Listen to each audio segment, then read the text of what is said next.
ಶ್ರೀ ಗುರುಭ್ಯೋ ನಮಃ. ಮಹಾಭಾರತದ ಸ್ವರ್ಗಾರೋಹಣ ಪರ್ವದಲ್ಲಿ ಇವತ್ತು ನಾವು ನೋಡ್ಲಿಕ್ಕೆ ಹೊರಟಿರುವುದು 13ನೇಯ ಭಾಗ. ಅಲ್ಲಿ ಈ ತಾತ್ಪರ್ಯ ನಿರ್ಣಯದ 32ನೇ ಅಧ್ಯಾಯದ 135ನೇಯ ಶ್ಲೋಕ ಕೆಲವು ಪ್ರಮಾಣ ಶ್ಲೋಕಗಳನ್ನು ಉದ್ಧರಿಸ್ತದೆ. ಅವನ್ನ ಈಗ ನಾವು ವೇದ ರೂಪವಾದ ಪ್ರಮಾಣ ಶ್ಲೋಕಗಳನ್ನು ನಾವಿಲ್ಲಿ ನೋಡಬೇಕಾಗಿದೆ.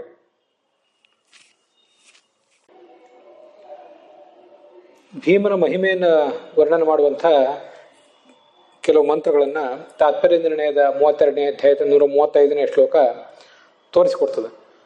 ಭೂಷನ್ನಯೋಧಿ ಬಭ್ರೂಷ ನಮ್ನತೆ ಬಳಿತ್ಥ ತದ್ವಪುಷೇಧಾಯಿತರ್ಷತಂ ತಾಂಸುತೆ ಕೀರ್ತಿಂ ಮಘವನ್ ಮಹಿತ್ವ ಇತ್ಯಾದಿ ಸೂಕ್ತಾನಿ ಚ ತತ್ಪ್ರಮಾಣಂ. ಈ ಮುಖ್ಯ ಪ್ರಾಣನ ಮತ್ತು ಭೀಮಸೇನನ ಮಹಿಮೆ, ಇದರ ಬಗ್ಗೆ ಭೂಷನ್ನಯೋಧಿ ಬಭ್ರೂಷಮನ್ ನಮ್ನತೆ ಅನ್ನುವ ಮಂತ್ರ, ಬೆಳಿತ್ಥ ತದ್ವಪುಷೇಧಾಯಿತರ್ಷತಂ ಅನ್ನುವ ಮಂತ್ರ, ಮತ್ತೆ ತಾಂಸುತೆ ಕೀರ್ತಿಂ ಮಘವನ್ ಮಹಿತ್ವ ಇತ್ಯಾದಿ ಸೂಕ್ತಗಳು ಈ ವಿಷಯದಲ್ಲಿ ಪ್ರಮಾಣ ಆಗಿವೆ ಅಂತ ಆಯ್ತಾರೆ. ಅದರಲ್ಲೀಗ ಈ ಭೂಷನ್ನ ಯೋಧಿ ಬಭ್ರೂಷು ನಮ್ನತೆ ಅಂತ ಏನು ಶ್ಲೋಕ ಇದೆಯಲ್ಲ, ಒಂದು ವೇದಿಕ ಮಂತ್ರ ಇದೆ. ಆ ಮಂತ್ರದ ಅರ್ಥವನ್ನ ಈಗ ನೋಡೋಣ.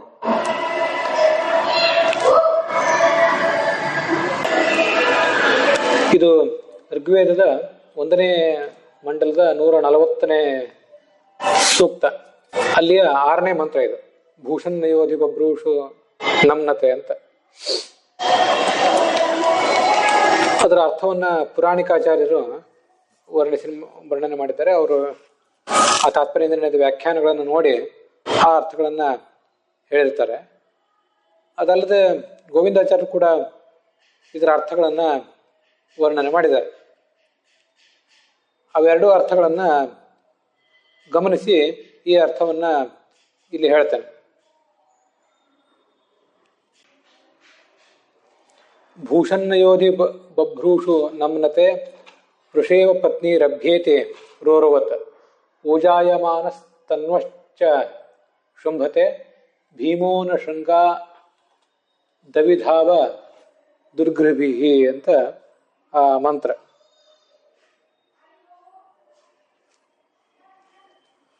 ದುರ್ಗೃಭಿಹಿ, ಈ ಭೀಮಸೇನನನ್ನ ಯುದ್ಧ ಭೂಮಿಯಲ್ಲಿ ಯಾರಿಗೂ ಹಿಡಿಲಿಕ್ಕಾಗೋದಿಲ್ಲ. ಭೂಷಣ್, ರಣರಂಗದಲ್ಲಿ ಸಂಚಾರ ಮಾಡ್ತಾ ಇರುವಂಥವನು. ಯಾವ ಈ ಭೀಮಸೇನ. ಬಭ್ರೂಷು, ನಾನಾ ವರ್ಣದ ಧ್ವಜಗಳಿಂದ ಕೂಡಿದಂಥ ಸೈನ್ಯಗಳು, ಕೌರವರ ಸೈನ್ಯಗಳು. ಆ ಸೈನ್ಯಗಳಲ್ಲಿ ಮತ್ತೆ ಪಾಂಡವರ ಸೈನ್ಯಗಳಲ್ಲಿ ಕೂಡ ಅಧಿ ಅಂದ್ರೆ ಅತ್ಯಂತ ಬಲಶಾಲಿ ಅಂತ ಕರೆಸಿಕೊಂಡು, ನ ನಮ್ನತೆ, ಎಂದು ಯಾವ ಶತ್ರುಗಳಿಗೂ ಕೂಡ ಮಣಿಯುವವನಲ್ಲ. ರೋರುವತ್, ಈ ಒಂದು ಬಸವ ವೃಷಭ ಅದು ಹೇಗೆ ಆಕಳುಗಳನ್ನ ಸಮೀಪಿಸ್ತದೋ ಅಥವಾ ಆಕಳುಗಳನ್ನ ಸ್ವಾಗತಿಸ್ತದೋ, ಅವುಗಳ ಜೊತೆಗೆ ದಾಂಪತ್ಯವನ್ನು ನಡೆಸ್ತದೋ, ಹಾಗೆ ರೋರುವತ ವೃಷೇವ, ರೋರುವತ ಗೂಳಿಡುವಂತಹ, ವೃಷಾಯುವ, ರೋರುವತ್ ಅಂದ್ರೆ ಗೂಳಿಡುವ, ವೃಷಾಯುವ ಬಸವನಂತೆ. ಪತ್ನೀಹಿ, ತನ್ನ ಪತ್ನಿಯರಾದ ದ್ರೌಪದಿ, ಕಾಳಿ ಮೊದಲಾದವರನ್ನ, ಮತ್ತೆ 10 ಜನ ದಿಗಭಿಮಾನಿನಿಯರಾದಂತಹ ಪತ್ನಿಯರನ್ನ, ಅವರೆಲ್ಲರನ್ನೂ ಕೂಡ ಈತ ಅಭ್ಯೇತಿ, ಎದುರುಗೊಳ್ತಾನೆ.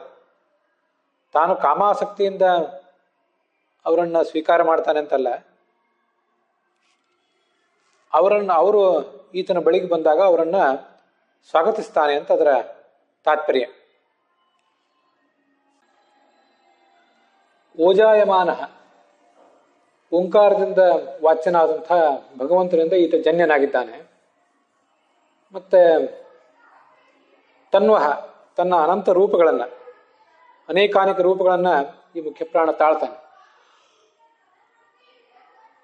ಶುಂಭತೆ ಅಂದರೆ ಆ ರೂಪಗಳನ್ನು ಆತ ಮೆರೆಸ್ತಾನೆ, ಆ ರೂಪಗಳ ಮಹಿಮೆಯನ್ನು ಎಲ್ರಿಗೂ ಕೂಡ ತೋರಿಸ್ತಾನೆ, ವಿಜೃಂಭಿಸ್ತಾನೆ ಅಂತ ಅರ್ಥ.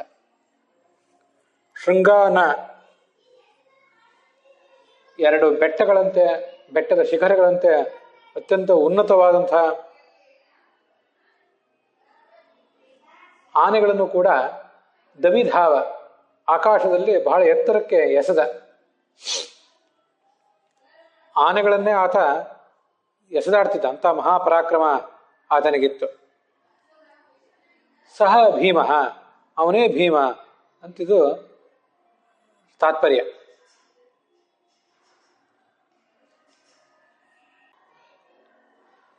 ಭೂ ಅಂದ್ರೆ ಭೂಮಿ, ಅಂದ್ರೆ ರಣರಂಗ. ಆ ರಣರಂಗದಲ್ಲಿ ಷನ್ ಅಂದ್ರೆ ಸಂಚಾರ ಮಾಡುವವನು. ಶದುಲು ವಿಶರಣ ಗತ್ಯವ ಸಾಧನೆ ಶುದ್ಧ ಧಾತು. ಆ ಧಾತುವಿನ ಶಕಾರ ಮುಂದೆ ಸಕಾರವಾಗಿ ಪರಿಣಮಿಸಬೇಕು, ಭೂ ಸನ್ ಅಂತ ಆಗ್ಬೇಕಾಗಿತ್ತು. ಆದ್ರೆ ಭೂ ಷನ್ ಅಂತ ಆಗಿಬಿಟ್ಟಿದೆ.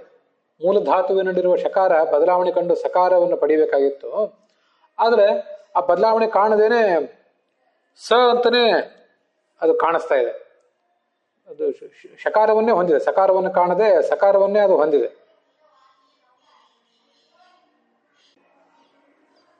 ನಾನು ಪ್ರಮಾದದಿಂದ ಸ್ವಲ್ಪ ವ್ಯತ್ಯಾಸ ಮಾಡಿ ಹೇಳಿದ್ರೆ ಗಮನಿಸಬೇಕು. ಮೂಲ ಧಾತುವಿನಲ್ಲಿ ಶಕಾರ ಇದೆ, ಆ ಶಕಾರ ವ್ಯಾಕರಣದ ನಿಯಮದ ಪ್ರಕಾರ ಸಕಾರವಾಗಬೇಕು, ಭೂಸನ್ ಅಂತ ಆಗ್ಬೇಕಾಗಿತ್ತು. ಆದ್ರೆ ಇಲ್ಲಿ ಭೀಮಸೇನನ್ನು ವರ್ಣನೆ ಮಾಡುವಾಗ ಭೂಷಣ್ ಅಂತಾನೇ ಇದೆ.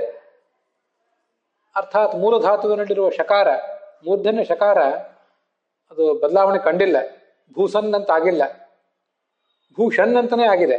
ಯಾಕೆಂದ್ರೆ ಧಾತುವಿನ ಮೂಲ ರೂಪದಲ್ಲಿ ಏನೂ ಬದಲಾವಣೆ ಆಗಿಲ್ಲ ಅನ್ನುವುದು ಆ ಭೀಮಸೇನನ ಯುದ್ಧದ ವೈಭವ. ಈ ಯುದ್ಧದಲ್ಲಿ ಆತ ಸಂಚಾರ ಮಾಡುವುದೇನಿದೆ ಅದು ಅಪ್ರತಿಹತ, ಆತ ಯಾರಿಗೂ ಕೂಡ ಮಣಿಯುವವನಲ್ಲ ಅಂತ ಅನ್ನೋದನ್ನ ತೋರಿಸ್ತದೆ. ಅದಕ್ಕಾಗಿ ಭೂಸನ್ ಅಂತ ಹೇಳಿದೇನೆ, ವ್ಯಾಕರಣ ನಿಯಮಗಳ ಪ್ರಕಾರ ಭೂಸನ್ ಅಂತ ಆಗ್ಬೇಕಾಗಿತ್ತು. ಶದ ಧಾತು ಸನ್ ಅಂತ ಆಗ್ಬೇಕಾಗಿತ್ತು, ಭೂಸನ್ ಆಗ್ಬೇಕಾಗಿದ್ದನ್ನ ಭೂಸನ್ ಅಂತ ಹೇಳಿದೇನೆ ಭೂಷಣ್ ಅಂತಾನೆ ಪ್ರಯೋಗ ಮಾಡಿದ್ದಾರೆ. ಮುಂದೆ ದುರ್ಗೃಭೀಹಿ ಅಂತ, ದುರ್ ಅಂತ ಉಪಸರ್ಗ, ಮತ್ತೆ ಗೃಹಧಾತು, ಗೃಹಧಾತುವಿಗೆ ಸ್ವೀಕಾರ ಮಾಡುವುದು, ಹಿಡಿಯುವುದು ಅಂತ ಅರ್ಥ. ಆ ಹಕಾರ ವೈದಿಕ ವ್ಯಾಕರಣದ ನಿಯಮಕ್ಕನುಸಾರವಾಗಿ ಭಕಾರವಾಗಿ ಪರಿಣಾಮ ಹೊಂದಿದೆ. ದುರ್ಗೃಹೀಹಿ ಅಂತ ಆಗ್ಬೇಕಾಗಿದ್ದು ದುರ್ಗೃಭೀಹಿ ಅಂತ ಆಗಿದೆ. ಅನೇಕ ಕಡೆ ಗೃಹ್ಣಾಮಿ ಅಂತಿದ್ದು ಗೃಭ್ಣಾಮೀತೆ ಸೌಭಗತ್ವಾಯ ಅನ್ನೋ ಮಾತನ್ನು ನಾವು ಕೇಳ್ತಾ ಇರ್ತೇವೆ. ಹೀಗೆ ಗೃಹ್ಣಾಮಿ ಅಂತ ಆಗ್ಬೇಕಾದಿದ್ದಲ್ಲ ಗೃಭ್ಣಾಮಿ ಅಂತ ಆಗ್ತದಲ್ಲ, ಹಾಗೆ ಇಲ್ಲೂ ಕೂಡ ದುರ್ಗೃಹೀಹಿ ಅಂತ ಆಗ್ಬೇಕಾಗಿದ್ದು ದುರ್ಗೃಭೀಹಿ ಅಂತ ಆಗಿದೆ. ಯಾರಿಗೂ ಸಡಿಗೆ ಹಿಡಿಲಿಕ್ಕೆ ಆಗೋದಿಲ್ಲ ಈ ಭೀಮಸೇನನ್ನ ಅಂತ ಅರ್ಥ. ಬಭ್ರು ಅಂದ್ರೆ ಪಿಂಗಲ, ಹಳದಿ, ಕಪಿ ಮತ್ತು ಕಂದು ಇತ್ಯಾದಿ ವರ್ಣಗಳು ಅಂತ ಅರ್ಥ. ಚತುರಂಗ ಸೈನ್ಯದಲ್ಲಿ ನಾನಾ ವರ್ಣಗಳ ಧ್ವಜಗಳೆಲ್ಲ ಇರ್ತವೆ. ಈಗ ಅವನು ಸಂಚಾರ ಮಾಡುವ ಅಂತ ಸಂಚಾರಗಳ ಅಂತ ರಥಗಳ ನಡುವೆ ಶತ್ರುಗಳ ಸೈನ್ಯದ ನಡುವೆ ಆತ ಸಂಚಾರ ಮಾಡ್ತಾನೆ, ತನ್ನ ಸೈನ್ಯದ ನಡುವೆನೇ ಸಂಚಾರ ಮಾಡ್ತಾನೆ ಅಂತ ಅದರದೆಲ್ಲ ತಾತ್ಪರ್ಯ.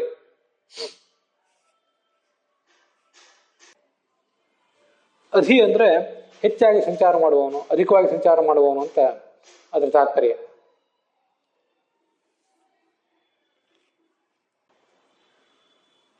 ಹಿಂದೊಂದು ಕಡೆ ಮಹಾಭಾರತದಲ್ಲೇ ನಿಮೀಲಿತ ಇವರ್ಷಭ ಅಂತ ಅವನನ್ನ ವರ್ಣನೆ ಮಾಡಿದ್ದಾರೆ. ನಿಮೀಲಿತ ಅಂದ್ರೆ ಕಣ್ಣು ಮುಚ್ಚಿದಂತಹ ಒಂದು ವೃಷಭದಂತೆ. ವಿಪರೀತವಾಗಿ ಮಳೆ ಬರ್ತಿರುವಾಗ ಆ ಮಳೆಯಲ್ಲಿ ನಾವೆಲ್ಲ ಸಾಮಾನ್ಯರಾದವರು ಚಡಪಡಿಸಿ ಬಿಡ್ತೇವೆ. ಆದರೆ ಒಂದು ಗೂಳಿ, ಬಲಿಷ್ಠವಾದ ಗೂಳಿ ಆ ಮಳೆಯ ಹೊಡೆತವನ್ನು ತಾಳಿಕೊಂಡು ಕಣ್ಣು ಮುಚ್ಚಿಕೊಂಡು ಸುಮ್ಮನೆ ನಿಂತಿರ್ತದೆ, ಅದಕ್ಕೇನೂ ಆಗೋದಿಲ್ಲ. ಅದರಂತೆ ಭೀಮಸೇನ ಕೂಡ ಶತ್ರುಗಳ ದಾಳಿಯನ್ನು ತಡ್ಕೊಂಡಿದ್ದ ಅಂತ ನಿಮೀಲಿತ ಇವರ್ಷಭ ಅಂತ ವರ್ಣನೆ ಮಾಡಿದ್ದಾರೆ ಮಹಾಭಾರತದಲ್ಲಿ.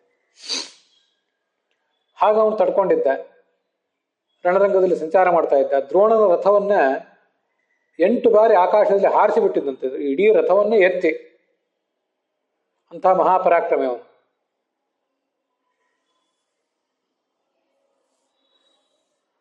ಮತ್ತೆ ನಮ್ನತೆ, ಶತ್ರುಗಳಿಗೆಂದು ತಲೆಬಾಗುವಂಥವನಲ್ಲ. ಅಶ್ವತ್ಥಾಮ ಪ್ರಯೋಗ ಮಾಡಿದ ನಾರಾಯಣಾಸ್ತ್ರಕ್ಕೂ ಕೂಡ ಆತ ತಲೆಬಾಗಿದವನಲ್ಲ. ರೋರುವತ್ ವೃಷೇವ, ಗೂಳಿಡುವಂಥ ಒಂದು ವೃಷಭ ಹಸುಗಳನ್ನು ಸ್ವಾಗತಿಸ್ತದಲ್ಲ. ಎಷ್ಟೇ ಹಸುಗಳು ಬಂದರೂ ಅವುಗಳನ್ನೆಲ್ಲವನ್ನು ತಣಿಸ್ತದೆ. ಹಾಗೆ ಭೀಮ ಕಾಳಿ, ದ್ರೌಪದಿ ಮೊದಲಾದ ಪತ್ನಿಯರನ್ನ ಸ್ವಾಗತಿಸಿದ ಅಂತ ಅದರರ್ಥ.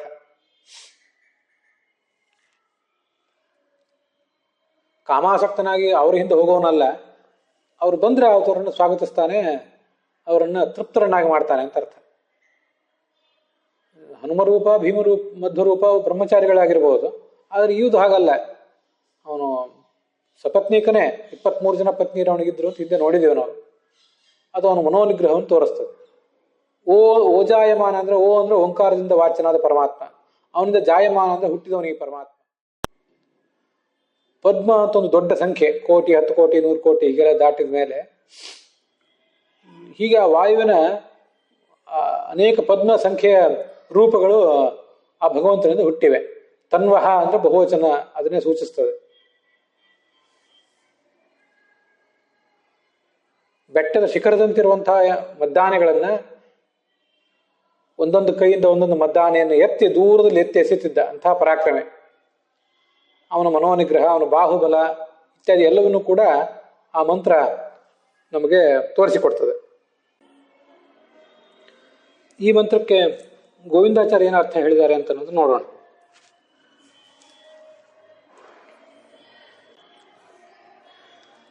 ಭೂಷಣ್ ಅಂದ್ರೆ ಇದು ರಣರಂಗದಲ್ಲಿ ಸಂಚಾರ ಮಾಡುವವನು ಅನ್ನೋ ಅರ್ಥವನ್ನು ಹೇಳಲಿಲ್ಲ ಅವರು. ಭೂಷಣ್ ಅಂದ್ರೆ ಭಗವದ್ಭಕ್ತಿ, ವೈರಾಗ್ಯ, ಜ್ಞಾನ ಇತ್ಯಾದಿ ಗುಣಗಳಿಂದ ತನ್ನನ್ನು ತಾನು ಅಲಂಕರಿಸಿಕೊಂಡು. ಈ ಭೀಮ ಬಭ್ರೂಷು, ಬಭ್ರುಗಳು ಅಂದ್ರೆ ಭಗವಂತನ ರೂಪಗಳು, ಅವುಗಳಲ್ಲಿ ಈತ ನಮ್ನತೆ, ಭಗವಂತನ ರೂಪಗಳಿಗೆ ಯಾವತ್ತೂ ಕೂಡ ವಿನಯವನ್ನು ತೋರಿಸಿ ಭಕ್ತಿಯನ್ನು ಮಾಡ್ತಾನೆ. ಯಾಕೆಂದ್ರೆ ಬಭ್ರು ಅಂದ್ರೆ ವಿಷ್ಣು. ಯಾಕೆಂದ್ರೆ ಭರತಿ, ಇಡೀ ಜಗತ್ತನ್ನು ಧರಿಸಿರುವಂಥವನು ಬಭ್ರು ವಿಷ್ಣು. ಅವನಲ್ಲಿ ಈತ ನಮ್ನನಾಗಿದ್ದಾನೆ, ವೈರಾಗ್ಯ ಭಕ್ತಿಯನ್ನು ತೋರಿಸಿದ್ದಾನೆ ಅಂತ ಅರ್ಥ. ಭಾರ್ಗವ ಅಂದ್ರೆ ಪರಶುರಾಮ, ಮತ್ತೆ ವೇದವ್ಯಾಸರು, ಹಾಗೆ ಕೃಷ್ಣ, ಈ 3 ರೂಪಗಳಿಗೆ ಭಕ್ತಿಯನ್ನು ತೋರಿಸಿದ್ದಾನೆ ಭೀಮಸೇನ ತನ್ನ ಅವತಾರ ಕಾಲದಲ್ಲಿ. ಹೀಗೆ ಯಾವತ್ತೂ ಅಂತರಂಗದಿಂದ ಭಗವಂತನಿಗೆ ತಗ್ಗಿ ನಡೆಯುವಂತ ಭೀಮಸೇನ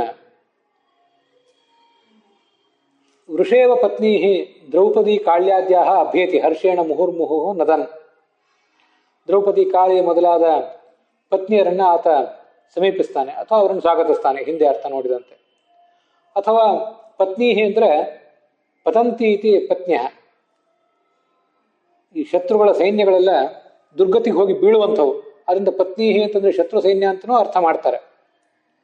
ಅವುಗಳನ್ನ ಆ ಶತ್ರು ಸೈನ್ಯಗಳ ಮೇಲೆ ಈತ ಸಿಂಹನಾದ ಮಾಡ್ತಾ ಎರಗುತ್ತಾನೆ, ಹಾಗೂ ಅರ್ಥವನ್ನು ತಿಳ್ಕೋಬಹುದು. ಹೀಗೆ ಪತ್ನಿ ಅಂದ್ರೆ ತನ್ನ ಪತ್ನಿಯರು ಹೌದು, ಶತ್ರು ಸೈನ್ಯಗಳು ಹೌದು.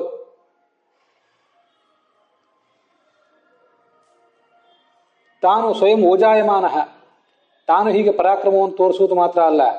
ನ ಕೇವಲಂ ಭೀಮ ಸ್ವಯಂ ಓಜಾಯಮಾನ ಅಂದ್ರೆ ಪರೇಶಾಂ ಅಭಿಭಾವಕ ಸಂಶೋಭತೆ. ಅವನು ಓಜಾಯಮಾನ ಅಂದ್ರೆ ಇನ್ನೊಬ್ಬರನ್ನು ಸೋಲಿಸುವವನು ಅಂತ ಅರ್ಥ ಹೇಳ್ತಾರೆ ಗೋವಿಂದಾಚಾರ್ಯ. ತಾನು ಸೋಲಿಸುವುದು ಮಾತ್ರ ಅಲ್ಲ, ಸೋಲಿಸಿ ಮೆರೆದಾಡುವುದು ಮಾತ್ರ ಅಲ್ಲ, ತನ್ನ ಸಹೋದರರಲ್ಲೂ ಕೂಡ ಯುಧಿಷ್ಠಿರ, ಅರ್ಜುನ, ನಕುಲ ಸಹದೇವರಲ್ಲಿ ಸನ್ನಿಹಿತನಾಗಿದ್ದು ಅವರಿಗೆ ಓಜಸ್ಸನ್ನು ತುಂಬಿ ಅವರಿಗೆ ಗೆಲುವನ್ನು ಕೊಟ್ಟಿದ್ದಾನೆ.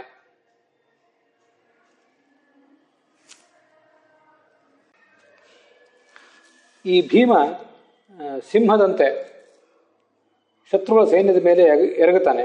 ಮತ್ತೆ ಸಿಂಹವನ್ನು ಯಾರಿಗೂ ಹೇಗೆ ಹಿಡೀಲಿಕ್ಕೆ ಸಾಧ್ಯ ಇಲ್ವೋ ಹಾಗೆ ಶತ್ರುಭಿಹಿ ದುರ್ಗೃಭಿಹಿ ಅನಿರ್ಗ್ರಾಹ್ಯ, ಶತ್ರುಗಳು ಯಾವತ್ತೂ ಕೂಡ ಈತನನ್ನ ನಿಗ್ರಹಿಸಲಿಕ್ಕೆ ಸಾಧ್ಯ ಆಗೋದಿಲ್ಲ. ಶೃಂಗಾಣಿ, ಆ ದುಷ್ಟರಾದ ರಾಜರ ಪ್ರಭುತ್ವಗಳ, ಅವರ ಅಧಿಕಾರ, ಅವರ ದುರಾಸೆ, ಅದನ್ನೆಲ್ಲ ದವಿಧಾವ ಎಲ್ಲ ಪುಡಿ ಮಾಡಿದ. ಅವರ ಪ್ರಭುತ್ವ, ಅವರ ವೈಭವ, ಅವರ ಮೆರೆದಾಟವನ್ನೆಲ್ಲ ಇವನು ನುಚ್ಚುನೂರು ಮಾಡಿದ.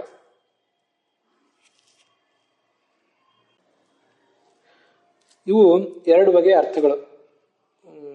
ಆ ಭೂಷಣ ಯೋಧಿ ಬಭ್ರೂಷು ಮನ್ ನಮ್ನತೆ ಅನ್ನುವ ಮಂತ್ರಕ್ಕೆ. ನಾಳೆ ಮುಂದಿನ ಮಂತ್ರದ ಅರ್ಥವನ್ನು ನೋಡೋಣ.